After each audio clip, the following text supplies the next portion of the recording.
நிறைய இருக்கு போறோம். இந்த இடம் வந்து கிட்டத்தட்ட இந்த சென்டர் கட்டி எத்தனை வருஷம் ஆகுது. 40 ரூபா கொடுக்குறோம் மூட்டைக்கு. ஏன் இந்த இடத்துல ஒரு 4 காய்ச்ச கொட்ட கூடாதா? இல்ல விவசாயி கிட்ட பணத்தை வாங்கி கொட்ட வேண்டியது தானே. லாரி வந்து நெல் எடுக்க முடியாதுங்கிறாங்க, ரோடு சரியா இல்லங்கிறாங்க. அதெல்லாம் கவர்மெண்ட் தானே பராமரிக்கணும்.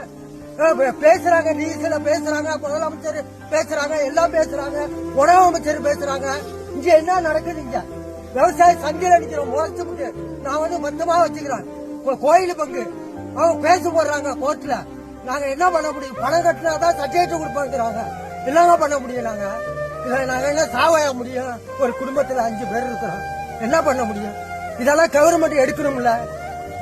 இல்ல நீஸ் இருக்கிறாங்க 10 பேர் இங்க கொட்டுறோம், 10 பேருக்கு போடுறோம். டோக்கன் போடலாம்ல, ஏன் அதை போட மாட்டாங்க? இந்த இடம் எப்படி இப்ப இன்ஜினை வச்சு இறக்கிறாங்களா? இன்னைக்குதான் இதுக்கு 9 விவசாயி நிக்கிறாப்புல. இதுல இறங்க தண்ணி இன்ஜினே தூக்கிட்டு வாங்க, தோண்டியா போடுங்க. இதெல்லாம் எப்ப செய்கிற வேலை? செஞ்சு வைக்க வேண்டியதானே இந்த வேலையெல்லாம். சம்பாவில நெல் கொள்முதல் பண்ணீங்களா? அப்படி போட வேண்டியதானே. இத இதுல வர்ற அதிகாரி பூரா எல்லாம் வந்து பாடுறாங்க, போறாங்க, பாக்குறாங்க. அதெல்லாம் செய்ய வேண்டியதானே.